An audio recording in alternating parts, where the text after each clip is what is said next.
ગુજરાતમાં ચોમાસાના આગમન સાથે ધરતીએ લીલી ચાદર ઓઢી છે। જંગલ નવપલ્લવિત થયા છે અને પર્યટકો પરિવાર સાથે પર્યટન સ્થળની મુલાકાત માટેના આયોજન કરી રહ્યા છે। ત્યારે આવા પર્યટકો માટે ડાંગ જિલ્લાનું સાપુતારા ફેવરિટ ટુરિસ્ટ ડેસ્ટિનેશન બની રહે છે।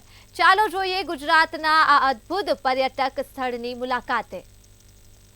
દરિયાની સપાટીથી આશરે 1000 મીટર ઉપર વસ્યું છે। સુરત શહેરથી આશરે 95 માઇલના અંતરે છે। સાપુતારા હિલ સ્ટેશન એ પશ્ચિમ ઘાટનું સ્વર્ગ છે, જ્યાં પ્રકૃતિ પૂર બહારમાં ખીલી છે। Right now I am enjoying this paragliding. In paragliding we have spent more than 5 minutes. Good experience. Instructor is also good. Saputara एक टूरिस्ट प्लेस है, तो यहाँ पे नहीं कि गुजरात के बल्कि पूरे इंडिया से और पूरे वर्ल्ड से टूरिस्ट आते हैं। और ये जो पॉइंट सापुतारा है, यहाँ पे पैराग्लाइडिंग मतलब एक नया पॉइंट बन गया है।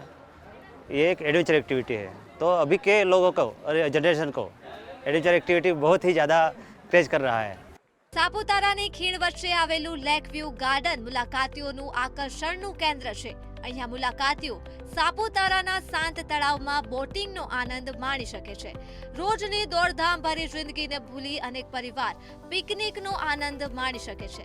આ ઉપરાંત અહીં મહારાષ્ટ્ર અને ગુજરાતી સ્ટ્રીટ ફૂડનો સ્વાદ પણ માણી શકાય છે।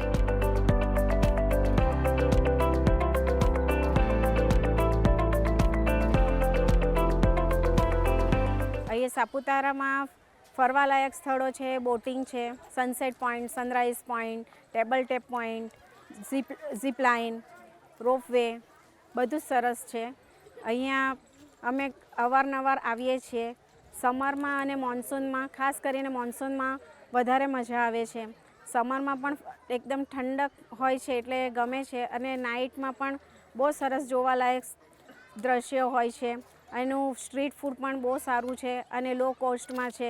અહીંની હોટલ એવું પણ બહુ સરસ છે। એનો એક્સપિરિયન્સ પણ અમને ઘણો સારો મળ્યો છે। આ બધું જોઈને મને બહુ અતિ સુંદર લાગ્યું। જે મેં પહેલે 5 વર્ષે જોઈ ગયેલી તેના કરતાં તો અત્યારે વધારે સારું લાગ્યું। એ ઝાડ વૃક્ષો, અહીંનું વાતાવરણ, અહીંની ઠંડક, ગરમી જેવું તો કંઈ લાગતું જ નથી ને આપણાને ફરવા, ખાવા પીવાની, એન્જોય કરવાની બધી એ અમને મળી છે। તેવી કોઈ જગ્યાએ નહીં મળે, એટલે મને સાપુતારાનું જે મહલ હતું તે અતિ સુંદર લાગ્યું છે। સાપુતારાના સર્વોચ્ચ બિંદુ પર આવેલો ટેબલ ટોપ પોઈન્ટ શાંત વાતાવરણ અને ઠંડા પવનોથી પ્રવાસીઓને મંત્રમુગ્ધ કરી દે છે। અહીં પ્રવાસીઓ ઘોડેસવારીનો અનુભવ પણ કરી શકે છે।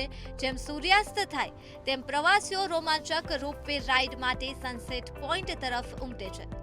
સાપુતારા તળાવના વિહંગમ દ્રશ્યો સાથે કેબલ કારની મુસાફરી પણ પ્રવાસીઓને રોમાંચક અનુભૂતિ કરાવે છે। આમ પરિવાર અને મિત્રો સાથે ફરવા માટેનું સ્થળ શોધી રહ્યા હો તો સાપુતારાની મુલાકાત તમને મનમોહક દ્રશ્યો અને શાંત વાતાવરણ સાથે યાદગાર અનુભવનું વચન આપે છે। બ્યુરો રિપોર્ટ, મંતવ્ય ન્યૂઝ।